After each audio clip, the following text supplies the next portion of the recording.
Bonjour à tous et toutes et bienvenue sur Développe ton Zest, la chaîne de podcast pour transformer ton leadership et ton style de management.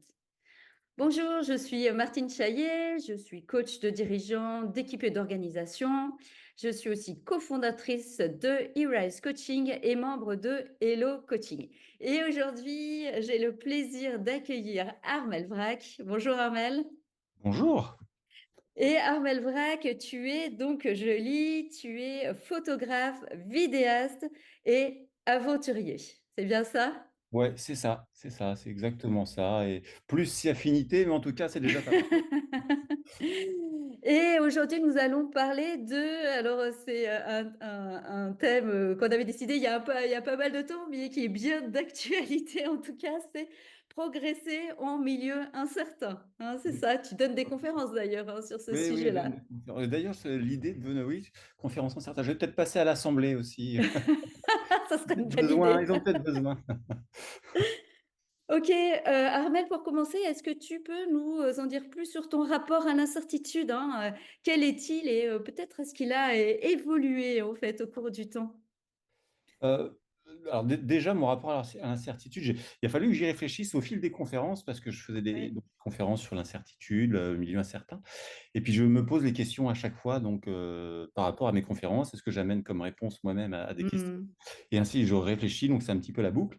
Et au fil du temps, je me suis aperçu que finalement, mon premier rapport à l'incertitude, il date d'il y a très, très, très longtemps, où très jeune, j'ai eu c'est pas une maladie, c'est plutôt un angiome cérébral, une espèce de tumeur Ouais. au niveau de la tête, qui a nécessité, j'avais 10 ans, hein, qui a nécessité une grave opération. Enfin, à l'époque, il n'y avait pas de laser, rien du tout, donc on a découpé un petit peu le crâne et bon, pour aller chercher la partie à retirer, etc. Et c'était un vrai rapport je crois que c'est mon premier vrai rapport à l'incertitude où, alors moi je ne le savais pas forcément, mais les médecins avaient pronostiqué soit le décès, soit la paralysie.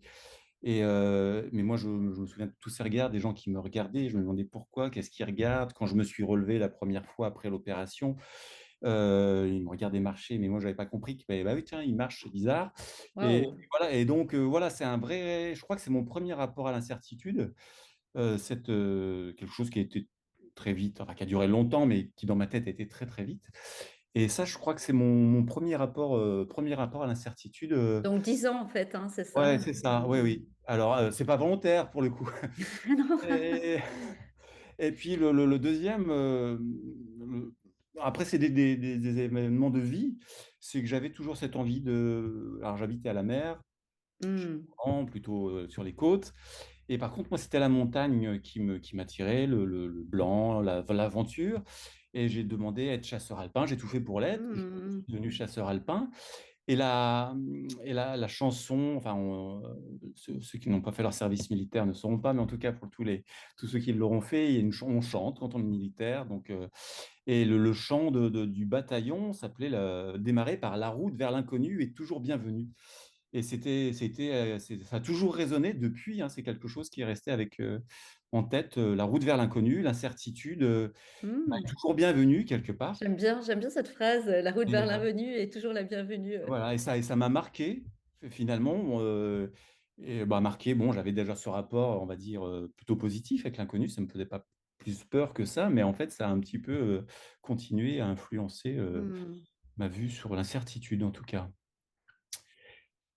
Passé ça, donc bah, l'incertitude, une fois qu'on a dit ça, ben, mon parcours professionnel a été fait d'incertitude, volontaire quelque part, parce que j'étais pas une personne qui travaille, j'allais dire, par obligation. Alors on le fait tous, mais en tout cas qui voulait travailler par conviction, par passion, parce que ça faisait sens. Hmm. Et, bah, j'ai toujours été dans des situations où finalement, à un moment donné, je disais, bah, ça ne me plaît plus, ça ne me convient plus, et je vais passer à autre chose. Donc, je Hmm. repassais à un moment donné une phase d'incertitude parce qu'on ne sait pas ce qu'on va retrouver, on sait pas ce qu'on va, on sait ce qu'on perd toujours, mais on ne sait pas ce qu'on va retrouver. Hmm. Et dans le niveau professionnel, alors c'est pour ça que donc, au niveau militaire, ça n'a pas été très long, mais j'ai été casque bleu en ex-Yougoslavie. Et puis, rentrée de ces événements qui avaient duré 8 mois pour moi, j'ai réfléchi à ce que je voulais faire, mais je voulais surtout pas travailler dans ce que j'avais étudié, c'est-à-dire l'ingénierie mécanique, le bureau d'études. Donc je suis parti dans le tourisme pour travailler au Mont-Saint-Michel, au Louvre, à Versailles, manager d'équipe et puis un petit peu de référent technique sur du matériel. Et puis à un moment donné, bon, j'ai dit c'est bien ça. Et puis j'ai encore changé 2 ans plus tard ou 3 ans à peu près pour remettre tout à zéro, remettre les compteurs à Mmh. zéro et me lancer à nouveau dans quelque chose que j'avais aimé faire. C'était dans l'aéronautique où je suis devenu responsable logistique, hein, comme quoi on peut devenir, on peut avoir plusieurs vies et Bien c'était sûr. à la fois un nouveau départ, mais plein d'incertitudes. Je me souviens très bien donc c'était chez Safran. Alors ça s'appelait pas Safran à l'époque puisque ça a été regroupé au fur et à mesure, mais quel âge je pouvais avoir? Un petit peu moins de 30 ans et j'arrivais dans un secteur logistique qui n'était pas spécialisé à l'époque. Donc les gens qui étaient à la logistique c'était tout souvent des anciens qui avaient perdu leur métier parce que peut-être que la chaudronnerie ou autre avait disparu dans l'entreprise. Donc ils étaient partis à la logistique. Donc j'allais dire des vieux de la vieille qui avaient bientôt 30 ans de boîte. Quelqu'un, je me souviens, il avait commencé son travail chez Safran à 14 ans, il avait été apprenti, il avait fait son service militaire, il Mmh. était revenu chez Safran, il n'avait rien fait d'autre. Donc ils me regardaient tous un petit peu avec beaucoup de hauteur. Moi, j'arrivais en tant qu'adjoint responsable logistique et très rapidement responsable, mais avec finalement aucune expérience de logistique, d'aéronautique. Et voilà, c'était un rapport qui était encore une fois dans le professionnel fort avec l'incertitude. Et puis ça a continué assez longtemps comme chez Safran, puis ça a continué aussi puisque à un moment donné, Safran, j'avais un petit peu fait le tour et puis j'avais une passion qui était la photographie, la vidéo, etc. Donc depuis 2 ans et demi, je suis devenu photographe vidéaste indépendant. Et à nouveau avec un énorme rapport avec l'incertitude parce que quand on quitte Safran, salarié qui est quand même une grosse entreprise, j'allais dire un peu confortable parce qu'il y en a quand même Mmh. il y a beaucoup de travail, beaucoup de confort et qu'on devient indépendant, Mmh. du tout la même histoire. Tout à fait. Et puis voilà, donc, mais par contre, c'est ce rapport à l'incertitude qui a fait, je veux dire, positif, entre parenthèses, qui m'a permis de prendre cette décision de partir d'un poste où j'étais manager, encore une fois, avec un salaire agréable, etc., pour commencer quelque chose qui avait plus de risques. Mmh. Et puis à côté de ça, en parallèle, bah, j'ai fait beaucoup de sport aussi avec du rapport à la certitude, puisque j'ai fait des compétitions dans un premier temps qui étaient qu'on appelle extrêmes, des courses au long cours, l'Ultra Trail du Mont Blanc, le Marathon des Sables, avec un petit peu des zones d'inconfort ou des zones d'inconnu. Les Et, zones un peu euh, d'inconfort, oui, marathon des sables, et, UTMB. et- et- Un peu de zone de léger inconfort, effectivement. Au fil du temps, je me suis détaché de ces compétitions Mmh. encadrées pour faire encore plus, j'allais dire, d'inconnu, d'inconfort peut-être pas, mais pour partir seul sur des expéditions Mmh. de vélo-alpinisme, sur des expéditions, la toute dernière, c'était il y a 3 ou 4 ans en Sibérie, sur un fleuve glacé, voilà, et avec, alors là, pour un rapport à l'incertitude énorme, hein, quand on avance en Russie sur un fleuve glacé avec les premiers secours qui sont je ne sais pas où, un fleuve glacé, donc ça veut dire avec une épaisseur qui peut à tout moment céder ou pas. Enfin voilà, il y a vraiment un rapport à l'incertitude là qui commence à la rencontre avec des tigres possibles, la rencontre avec des ours probables, la rencontre, voilà, c'est toute une aventure un petit peu différente. Et voilà, globalement, mon rapport à l'incertitude, il était à la fois professionnel et puis quelque part, volontairement ou pas, je voulais prolonger un petit peu côté personnel dans l'aventure Mmh. Mmh. en cours. Voilà. Et quel parallèle tu ferais entre bah, tes aventures et ton parcours professionnel? Qu'est-ce que ça t'a apporté en fait? Tu vois, ce rapport à l'incertitude, ces aventures, voulues ou pas voulues, hein, mais Oui. Voilà. Ce qui a été intéressant, c'est que moi j'ai eu la chance de pouvoir faire les deux, c'est pas fini, mais chacune mmh, les deux parties a apporté à l'autre.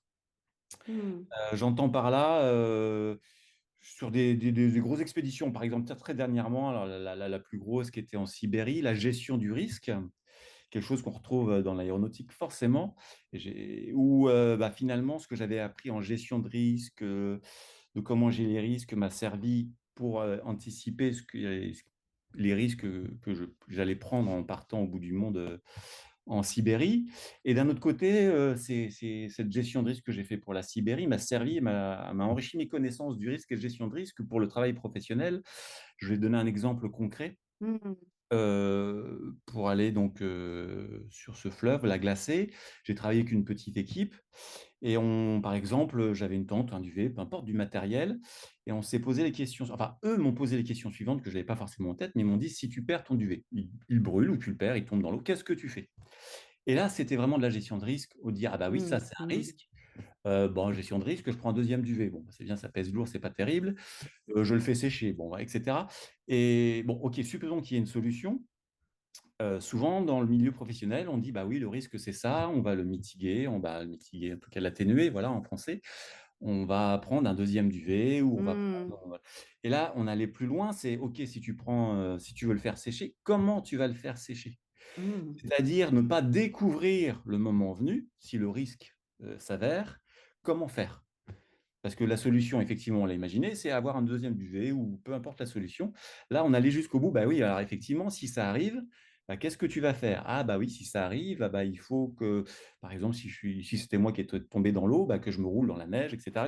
On avait en fait décliné toutes les parties qui amenaient à gérer ce risque, En plus fait, le. tu fait de l'analyse de risque et du Oui, traitement mais vraiment de avec, en risque. apportant et une Ouais, solution et comment la bien mettre en sûr. place. Mmh. Parce qu'on a parfois tendance à oublier la mise en place Et bah, bien sûr, oui. dans les grandes, enfin petites ou grandes sociétés, hein. Et Mmh. du coup, on crée des cellules de crise Mmh. parce qu'on a bien identifié le risque, on savait ce qui allait se passer, mais on n'a pas prévu comment enfin, on n'a Mmh. pas prévu de A à Z comment donc on met la cellule de crise pour finalement euh, gérer l'atténuation du risque qu'on avait Mmh. prévu et pas forcément mis en place. Donc voilà, c'est des exemples. Ça, par contre, c'est quelque chose que j'ai appris dans l'aventure sur le terrain, que j'ai ramené dans le professionnel. Le professionnel Mmh. avait appris une gestion de risque. J'ai été un peu plus loin sur le terrain, puisque pour le coup, là, c'était ma vie qui était un peu en jeu. Donc, on Bah, va un peu oui. plus loin et une réflexion différente. Et pas tout seul, encore une fois. Ce qui est important, Mmh. c'est de pouvoir travailler en équipe. Mmh. Donc voilà, Intéressant. voilà un exemple concret de ce que l'incertitude, la gestion de l'incertitude a pu apporter. Après, globalement, il y a un petit peu la gestion de l'incertitude, toujours, c'est plus les risques, mais sur la gestion des peurs, l'incertitude Mmh. génère de la peur. Moi, ce que j'ai Mmh. Mais constaté, le cerveau n'aime pas l'incertitude d'ailleurs, oui, hein. ah oui, oui, oui. Donc, ce que j'ai constaté, c'est que, ça dépend un peu des personnes aussi, mais que notre peur, on peut éventuellement la raisonner. Ça, je veux dire, c'est interne. Par contre, c'est la peur des autres qui est Mmh. parfois plus difficile.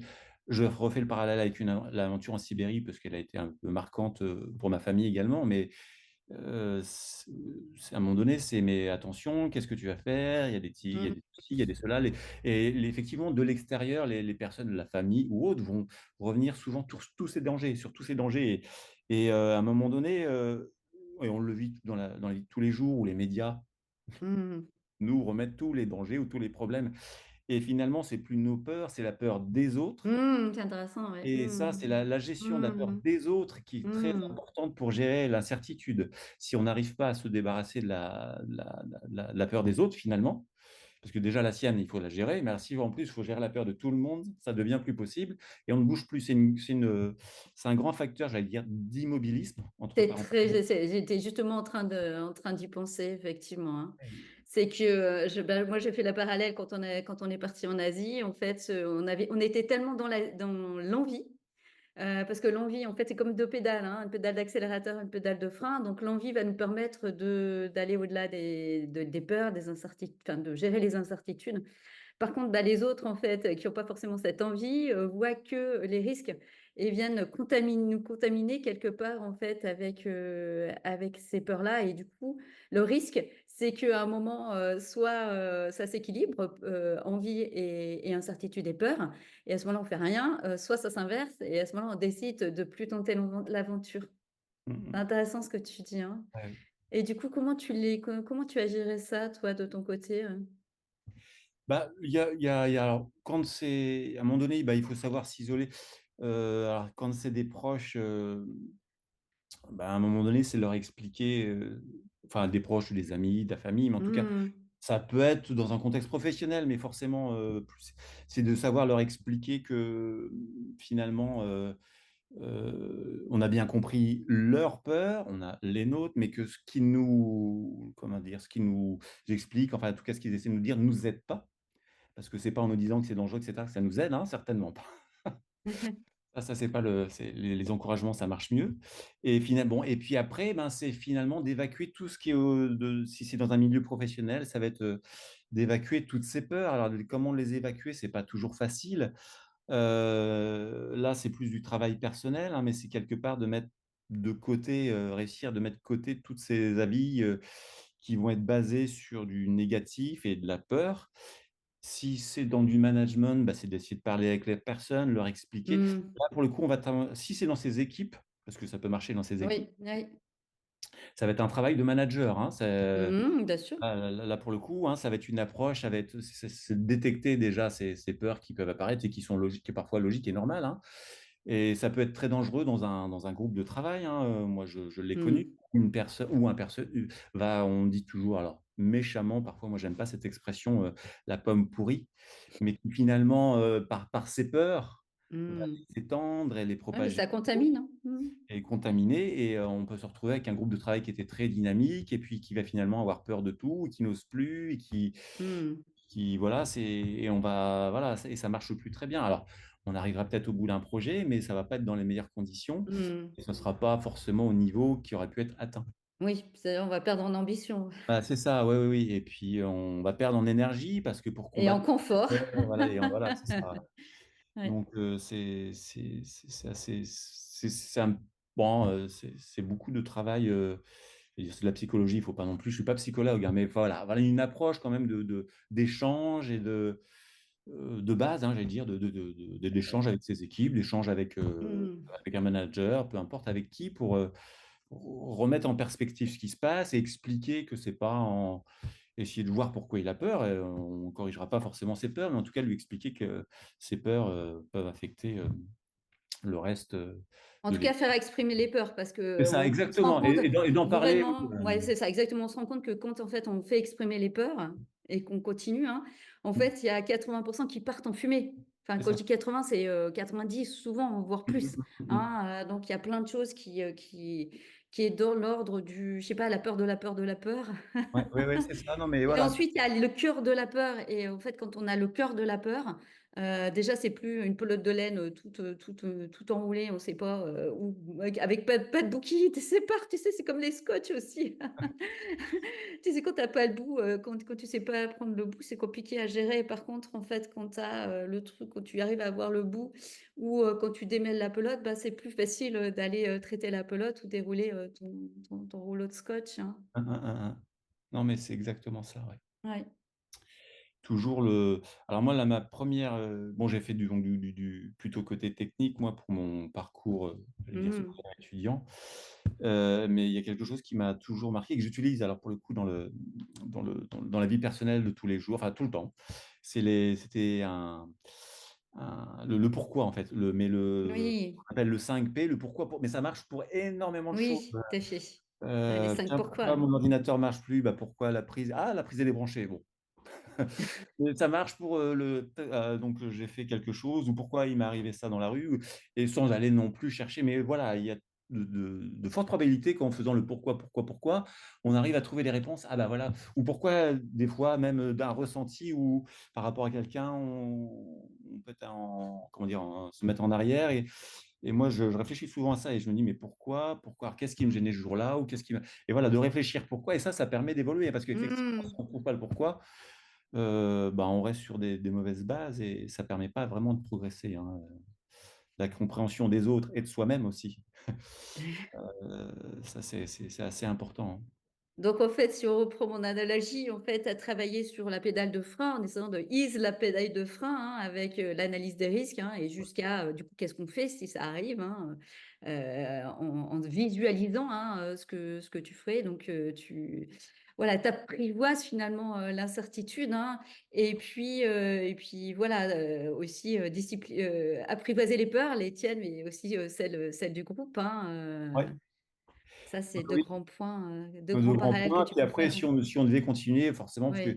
je trace toujours une petite route, donc voilà, gestion des peurs, les risques et puis bon, une fois qu'on a analysé, on a vu ce qu'il y avait, bah, on peut pas toujours faire front, donc c'est parfois s'adapter. Oui, C'est oui, l'adaptation mmh, qui va être super importante parce et que, oui. ça c'est pareil, ça marche en Sibérie, mais ça marche aussi au travail. À un moment donné, il y a un mur, il y a un mur, hein, je veux dire, on peut s'acharner, mais c'est la persévérance, c'est bien, l'acharnement, par contre, ça mène pas au même point, quoi, Ouais, hein, des fois aussi savoir c'est s'arrêter ça, ou donc faire un step ouais. back, pour pouvoir mieux avancer, mais ce qu'on entend dans ton parcours, en fait, et ce qui résonne vraiment dans le mien aussi, hein, puisqu'on a le ce «ose» qui est important, pour nous 2. C'est vraiment, on voit que tu y allais petit à petit. Je veux dire, tu es pas allé, du jour au lendemain en Sibérie après avoir Non, mené une vie c'est plan-plan vrai, oui. sans, avoir, et ben, affronté l'incertitude, sans t'être confronté à l'incertitude, hein. On sent bien que, bah, ton 1re incertitude, elle est pas, bah, de toute façon, l'incertitude, elle arrive, c'est le monde extérieur. On peut pas ne pas être confronté à l'incertitude. C'est comment on réagit face à cette incertitude qui est importante. Après, il y a des incertitudes que tu vas chercher, d'accord? Ouais, ouais, oui. Mais voilà, mais on sent vraiment qu'il y a quand même, c'est important d'y aller petit à petit, hein, comme, on se plongerait petit à petit dans un bain froid pour s'y habituer, hein, tu vois? Oui, oui, c'est ça, Pas oui, du oui. jour au lendemain décider de passer 1 heure dans un bain froid, si, tu arrives pas à tenir 10 secondes. Ça Ah, serait dangereux. il est clair, pour revenir à la question du départ, l'évolution de l'incertitude, c'est vrai qu'entre, alors je vais passer sur la petite enfance, mais j'allais dire, entre l'incertitude de mes premiers pas professionnels, ou voire pas d'aventurier, avec ce que je Mmh. fais maintenant, on n'est plus au même niveau d'incertitude. C'est plus la même. Voilà, Mmh. c'est plus la même incertitude. Et effectivement, il y a une évolution, c'est ce qu'on appelle l'expérience aussi, Oui. qui a fait que la gestion de la certitude, alors avec ce qu'on acquiert au fur et à mesure, les connaissances qui nous permettent d'appréhender mieux des situations, mais voilà, et le rapport se fait différemment. Et puis peut-être un rapport qui évolue personnellement, hein. Il y a des choses, Mmh. on l'évoquera, mais avec ce qui fait sens pour nous. Donc, Oui. cette incertitude, à un moment donné, il faut la mettre par rapport à quelque chose. Donc on a cette incertitude qui peut nous gêner, mais il y a OK, incertitude, pourquoi? Pas hein, mais pourquoi? Et en fait, mais moi qu'est-ce que je veux faire? Qu'est-ce qui fait sens pour moi? Et du coup, tout va avoir un rapport parce que Mmh mh. l'incertitude, finalement, si, je sais pas moi, bah, perdre mon poste, OK. Heu, bah, suivant le sens qu'on veut donner à sa vie, bah, perdre mon poste, bah, c'est pas très grave, moi je ferai autre chose. Et puis, Ouais. pour une autre personne, ce poste-là, c'était le plus important, elle a d'autres projets. Alors pour le coup, perdre son poste, elle le veut pas, donc le rapport à Mmh. l'incertitude n'est pas le même, donc il va Bien falloir sûr. redéfinir autrement. Et que voilà, c'est pour ça que je dis, à un moment donné, moi ça l'incertitude effectivement, une fois que j'étais chez Safran, on m'aurait dit: «Ah bah Safran, tu dois partir par obligation, ça ferme ou autre». Le rapport à l'incertitude, j'étais pas prêt. Mais malgré tout, bah, c'est quand même moi qui suis parti de Safran. C'est qu'à un moment donné, j'ai évolué Mmh. et que voilà, c'est un rapport qui est toujours en évolution, hein. Mmh. Beh, justement, puisque tu en as parlé, on a parlé de la pédale de frein, ease la péd enfin, comment ça s'appelle? Relâcher la pédale de frein. Si on parle de la pédale d'accélérateur, hein, et je sais que pour toi l'accès au sens est important, hein. Est-ce que tu veux nous en dire, peut-être enfin tu as commencé, hein, mais est-ce que tu peux, nous en dire peut-être un peu plus sur le sens et combien c'est important quand tu es dans l'incertitude, bah, justement de pouvoir avoir accès au sens? Et qu'est-ce que c'est le sens pour toi d'ailleurs? Ouais, oui, oui, le sens pour moi, alors ça s'est pas révélé non plus quand j'avais 14 ans ou 15 ans parce que j'avais pas mais c'est encore une fois, c'est une réflexion qui est venue au fil Mmh. des expériences, au fil de la vie professionnelle et en fait, le sens, c'est en fait ce qui va faire qu'on est capable, d'avancer dans une direction, ou pas et surtout d'avoir un rapport avec l'incertitude plutôt confortable. Encore une fois, c'est ce que j'ai dit juste avant, si dans ce rapport à l'incertitude comment dire? On sait où on veut aller, c'est-à-dire que ce qui fait sens pour soi je vais prendre le rapport, je donne souvent cet exemple de ce voyage en Sibérie, d'aller au on Mmh. m'a demandé 1000 fois pourquoi ou plutôt tiens, je vais prendre ce rapport aussi parce il était assez fort. On m'a longtemps posé la question, j'ai été casque bleu, donc en ex-Yougoslavie, Mmh. Ah oui. pendant 8 mois et tous mes amis, tout ma famille forcément m'ont demandé, mais Mais forcément: Armel, pourquoi? «Mais pourquoi tu fais ça? Pourquoi tu fais ça?» J'étais pas militaire d'ambition, rien du tout et en fait, sur le coup, j'ai jamais su vraiment leur répondre et puis au fil du temps, j'ai réfléchi et ce qui veut et où je me le suis avoué en tout cas, ce qui faisait sens pour moi parce que c'était de participer à c'était je voyais enfin, on voyait à la télé ces bombardements de le marché, notamment dans le centre-ville de Sarajevo, les mortiers qui tombaient et je trouvais ça incompréhensible et surtout je me demandais comment je pouvais agir. Ce Mmh. qui faisait sens pour moi à ce moment-là, c'était de bah, sans doute de me découvrir, mais en tout cas, j'avais envie d'aider et je comprenais pas comment on pouvait, laisser parce que regarder la télé, là, on est en train de manger, son steak frites et puis, oh là là, puis on passe à autre chose et pour moi, c'était pas possible. Ce qui faisait sens pour moi, Mmh. c'était de trouver une solution pour essayer d'aider ces gens, alors modestement, hein, parce que et finalement, c'est ce casque bleu alors je savais que les chasseurs alpins étaient souvent, avaient des troupes casque bleu souvent, notamment du côté de Sarajevo puisqu'il y a la montagne et j'ai tout fait donc pour être chasseur alpin et ensuite chasseur alpin, tout fait pour être casque bleu. Mmh. Après c'est pas c'est autant, mais ça, c'est pas très grave. Mais avec cette envie, quelque part, ce qui fait sens pour moi, c'était d'essayer de ça semble prétentieux, mais c'était vraiment ou plutôt, si c'est pas prétentieux, en tout cas, un espèce de C'était rêve, pas un prétentieux, rêve c'est d'enfant, en tout cas, voilà, ambitieux. d'essayer de mettre, d'aider à mettre la paix, quoi. Ouais, C'est ouais. et c'est ce qui faisait sens pour moi à ce moment-là. Je Mmh. suis pas du tout quelqu'un qui veut aller me servir d'une arme ou autre. Par contre, bah, voilà, ça faisait partie du truc pour essayer d'aller, participer à l'effort de paix Mmh. et c'est comme ça que je l'avais conçu. Alors certains diraient: «Bah, C'est c'était pas». intéressant l'effort de paix. Souvent, on parle d'effort de guerre. Oui, oui, oui, oui, oui, oui. Oui, C'est oui. ça, mais c'est intéressant, hein, Oui, oui. ouais. Et voilà, donc voilà et c'est ce qui faisait sens pour moi. Alors c'est pour ça que j'ai osé, je savais que c'était dangereux. Mmh. J'y étais donc 2 fois 4 mois, une fois plutôt en montagne, un peu autour de Sarajevo où j'étais démineur. Alors Mmh. voilà, pour le coup, l'incertitude et le risque, mais il y avait vraiment cette, ce qui était derrière, voilà, c'était d'être bien comment dit-on? Pas en confort avec, soi-même, mais en tout cas, oui, vraiment, en adéquation. Aligné. Voilà, oui, c'est ça, aligné, voilà, c'est le terme que je cherchais avec moi-même sur cette idée, bah, je fais quelque chose de bien, enfin, qui me semble bien et c'est ce que je voulais faire pour aider les populations locales, encore une fois, modestement. Donc Donc le voilà, c'est sens, un c'est exemple, important. le sens qui est important. Alors au-delà de ça, le sens, voilà, si on n'a pas trouvé ce qui fait sens pour nous, comment dire? D'une manière générale, je pense, on a du mal on parle souvent d'audace, on parle souvent d'oser, on parle Mmh. souvent de dépasser ses limites. Alors moi, je ne suis pas forcément Mmh. dépassé, en tout cas de les trouver, de trouver ses limites et pour moi Bah, les repousser, je dirais. Si, j'aime oui, bien le alors fait de repousser parce qu'en ouais, fait, il y a une question de se challenger pour pas rester tout le temps dans notre zone de confort. C'est aller ouais, oui, challenger. On oui. voit bien que toi aussi, tu les challenges, ces limites. Alors on les challenge, mais on les repousse rarement, on les découvre finalement. Oui, c'est vrai, tu as raison. En Et fait, au c'est parce que final, on se repousser, découvre avec on a beaucoup. ses limites, les repousser, ça veut dire En qu'on va fait, c'est effectivement, c'est en fait la représentation de ces limites au final qu'on challenge. c'est ça Oui, tu as exactement. raison, c'est super intéressant. J'avais jamais vu ça comme ça, mais tu as raison. On a souvent beaucoup plus de ressources qu'on imagine, en fait. Et c'est un petit peu comme un matériau qui serait pas un matériau métal, Mmh. dans le calcul de résistance. On va aller chercher la limite de la barre, le Mmh. tube de métal et autres. On ne pourra pas la repousser. Alors sauf à faire Mmh. une modification de structure et cetera. Mais bon, on reste, sur, intrinsèquement la barre, le métal a une propriété mécanique. Donc on va aller jusqu'au bout, la tester finalement, mais on ne connaît Mmh. pas ses limites. On va découvrir la Mmh. et je pense que c'est pareil pour nous. On a des limites qu'on ne connaît pas forcément, donc on aura du mal à les repousser parce qu'après c'est la rupture, Mmh. quelque part, comme le métal. Oui. Mmh. Par contre, on va les découvrir au fur et à mesure et au fur et à mesure, à un Mmh. moment donné, bon voilà, J'aime on bien, j'aime bien, j'aime bien oui, ton oui. ton explication. Ouais. Et donc de toute manière, voilà, l'audace, les limites et cetera, j'ai un petit peu moi ce cheminement que dire que trouver ce qui fait sens pour nous, ça va être le carburant à l'audace. L'audace, c'est un petit peu Mmh. le moteur là qui va lancer, oh là, ça part dans tous les sens, j'ose, je fais ceci, je fais cela. Mais si on n'a pas le carburant, donc pour ce moteur qui est l'audace, et ben ça fonctionne pas. Donc une fois qu'on a trouvé ce sens, le sens de ce qu'on veut faire, le sens de pourquoi on est sur la planète, le sens de tout un tas de choses, et ben finalement, on va être prêt à être audacieux.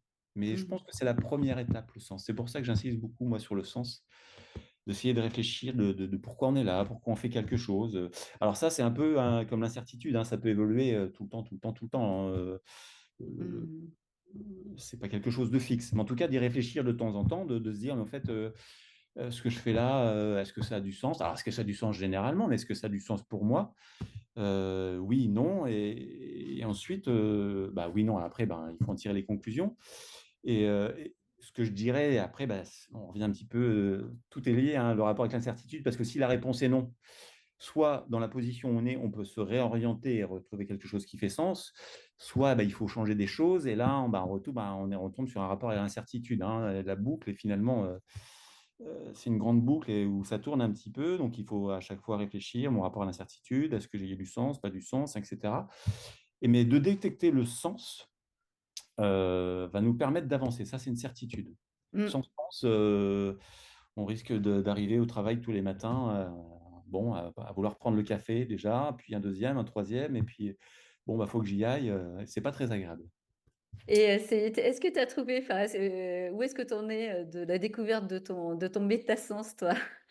Eh ben, moi, quand je suis ma dernière expérience professionnelle, enfin, Ouais, la ouais, courante, hein, c'est-à-dire de ouais. quitter le métier de l'aéronautique où j'étais, chef de programme avec un management très large sur des programmes aéronautiques et de passer à la photo, à la vidéo, avec derrière cette envie de passer la photo à la vidéo, c'est quelque chose qui faisait beaucoup de sens et ben, je suis, très content de mon choix. Alors j'ai plein de difficultés, mais comme tout le monde, voilà, c'est ce que je disais, j'ai quitté un salaire confortable, un poste confortable, mais ça me pose aucun problème et donc ce qui faisait sens pour moi, pour aller jusqu'au bout, Oui, que j'avais décidé de alors j'avais la passion de l'image, hein, j'en fais pas depuis, oui. comment dire? Quelques jours ou quelques mois ou quelques années, c'était bien plus long et je voyais j'ai des jeunes enfants et puis qui avec les réseaux sociaux, enfin ça tourne en boucle sur des choses qui pour moi, n'ont pas beaucoup d'intérêt, voire pire. Et donc je me suis dit: «Mais comment on peut essayer ou comment à mon niveau, je peux essayer de proposer une solution différente?» et je me suis dit: «Bah, moi je sais faire de l'image, je sais» et mon idée c'est toujours mon idée, hein, mais de mettre en avant les acteurs du changement, ce que j'appelle les acteurs du changement, alors qui peuvent être dans le durable, l'éco-responsable, mais pas que, ça peut être Mmh. l'inclusif, ça peut être le sport, ça peut être la musique, mais tous ceux qui vont faire qu'on va changer, qu'on va vers un monde meilleur en tout cas et c'était l'idée de voilà, comment est né ce dire de besoin de dire: «Tiens, je vais être indépendant pour être photographe vidéaste», c'était de proposer sur les réseaux sociaux, mais globalement de l'image différente de ce qu'on voit tous les jours. Mmh. C'est-à-dire où une appel à la consommation incessant, des vidéos assez catastrophiques, voire scandaleuses, enfin des choses qui sont et je me suis dit: «Bah, la meilleure solution de» enfin en tout cas encore une fois, c'est modestement, c'est à peu près à l'échelle de comment dire? D'instaurer la paix en Ex-Yougoslavie, hein. C'est pas tout seul que j'y arriverai, mais et ça, c'est un peu l'histoire du colibri aussi, voilà. J'essaie de faire ma Oui, part, voilà, c'est oui. et donc voilà, là, moi, ça, c'est un exemple concret de ce qui faisait sens, enfin, ce qui fait toujours sens pour moi, Mmh. c'était d'essayer de participer à mettre en avant tous ces gens qui font différemment et qui œuvrent pour un changement, j'allais dire positif, hein, après Mmh. Ah, positif. intéressant. Donc on aurait pu mettre engagé, hein, vidéaste, Ouais. Oui, photographe, ça, oui, oui, oui, oui. aventurier engagé, en fait, Ouais, j'aurais pu ouais. rajouter ça, en fait, hein, Mmh dans mh. ton titre. Intéressant. Mais écoute, tu me fais juste la transition avec, la dernière partie que j'aimerais qu'on aborde là, vis-à-vis des personnes, qui nous écoutent, hein, qui auraient envie peut-être, de faire un pas en avant vers le changement, tu vois? Quels seraient peut-être les conseils, les tips concrets et simples que tu pourrais leur donner, justement pour faire ce 1er petit pas? Hein, ce 1er chemin, du coup vers l'incertitude en fait pour apprivoiser ou pour faire avec, ou pour surfer avec ou pour être à l'aise, voire même, être motivé, par l'incertitude. Je alors je vais pas dire comme j'entends parfois, et c'est toujours étonnant des personnes qui ne doivent pas s'apercevoir de la chance qu'ils ont à réussir, en fait, parce que parfois la Mmh. réponse qui est donnée, bah, il y a juste à oser. Oui. Alors ça, là, juste à oser, c'est pas un conseil. C'est voilà. Bon, comment vous avez fait? Bah, il y a juste à oser. Non, bon, voilà. Donc moi, je ne sais pas ce que je vais donner comme conseil. Moi, ce que je vais revenir sur le sens. La première chose, c'est de réfléchir à Mmh. ce qu'on fait, si, ce qu'on fait, ça nous plaît. Pour sans aller à moi, je pose une question, souvent je fais des interviews vidéo, je pose la question: «Mais quelle est votre mission sur cette planète?» alors là, la Mmh. question peut paraître bête, bon enfant. Mais finalement, quand on y réfléchit et qu'on arrive à se poser cette question, mais au fait, oui, qu'est-ce que je fais là? Ça peut être un bon point de départ. Bon, c'est une vraie question de fond là, hein. Voilà, mais sans aller ce qu'on fait sur la planète, c'est est-ce que ce que je fais aujourd'hui dans mon travail, dans la vie, est-ce que ça fait sens pour moi? Qu'est-ce que je fais? Et déjà, c'est la première étape de se retrouver où je suis. Alors, une fois Mmh. qu'on a dit ça, bon, après, de passer sur le cap de l'incertitude, bah, il faut pas du jour au lendemain, je vais pas conseiller à quelqu'un de quitter son travail, par exemple, ou dire bah non, allez, c'est fini. Ça, c'est encore, c'est ce que moi, ma progression, et tu l'as dit tout à l'heure, elle est Mmh. très, très, très lente, hein, je ne le Mmh. cache pas. C'est qu'au fur et à mesure, rien que sur mes aventures à vélo, mes aventures sportives, au début, c'était encadré dans des compétitions, je veux dire, organisées. Et puis au début, tiens, je me suis dit: «Je vais faire un petit peu de vélo des sacoches» et puis après un peu plus loin, un peu plus loin, un peu plus loin et je suis pas parti du jour au lendemain, j'allais dire, Mais tu as testé tes limites, hein, sur des lattes, tu as oui, fait mais c'est tac, ça tac, et tac, j'avais peur, voilà, tac, j'avais peur, tac. partir à vélo, je me disais: «Mais est-ce que je vais réussir? Est-ce que je vais réussir à faire un petit, je sais pas combien de kilomètres par jour?» Peu importe, les sacoches, c'est lourd. Est-ce que, dormir dans un champ tout seul, j'avais une certaine appréhension et beh, je l'ai fait petit à petit et puis au fur et à mesure, c'est vrai que maintenant ça me poserait au plus aucun problème, dormir avec les sangliers, les machins, peu importe. Mais voilà, je pense que le premier conseil, c'est, donc savoir ce qui fait un peu sens pour soi. Et puis au-delà de ça, d'essayer des choses, là où on se dit, bah, je ne vais pas oser, mais pas forcément des choses qui vont révolutionner votre vie, des choses ou votre travail, ou des petites choses, bah, je vais essayer. Je m'y Mmh. lance. Et petit à petit. Ouais, Moi, des c'est petits pas petit à japonais. petit ouais, oui, c'est ça. Vraiment le petit à petit. Et puis une fois qu'on aura osé quelque chose, c'est de toujours aussi, mettre en avant les succès. Ces succès, Oui. pas les succès, j'allais dire, pas forcément, des grands, grands succès ou des grands projets. Ça va être valable au travail aussi, mais des tout petits succès, ce qui va nous Mmh. amener à oser toujours plus. C'est-à-dire, bah, aujourd'hui, j'avais jamais osé de courir. J'ai jamais été courir, j'osais pas. Bah, j'ai fait 2 kilomètres ou 1, peu importe. Et ben ça, c'est un succès et ne pas le négliger surtout.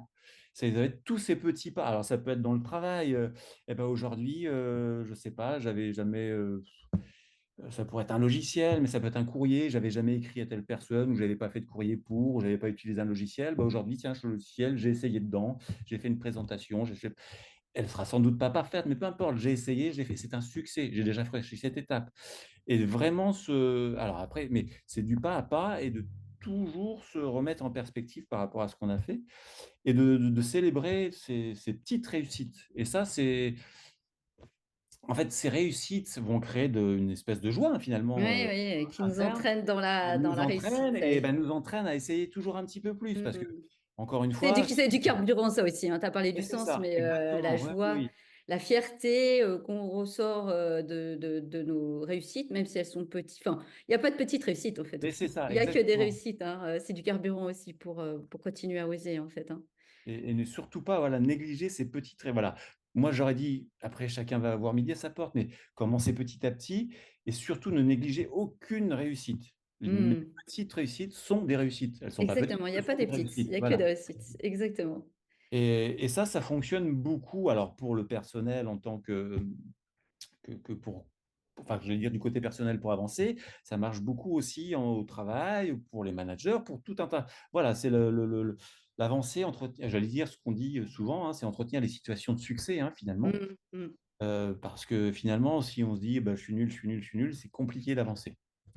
Ça, c'est Donc, sûr. Puis on va vivre sur le passé, sur voilà, l'analyse, de et sur le fait de ressasser, en fait, ce ouais, qu'on ouais, a fait bien plutôt que voilà, d'aller vers, apprécier le présent et puis, pouvoir se projeter sur quelque chose de positif, ouais. Mmh. et qui ramène, donc je suis nul, qui ramène à nos peurs, qui nous ramène à la certitude Ouais, de ne pas oser. Donc voilà, petit à petit et surtout célébrer, parce que célébrer, c'est un vrai ouais. célébrer, on n'est pas obligé de faire une grande, Une grande fringue et dans une un grande château, vague. voilà, une grande réception. Non, non, célébrer, ben, on va prendre un verre. Tiens, aujourd'hui, j'ai fait ça avec son conjoint, avec des amis et autres. J'ai réussi ça.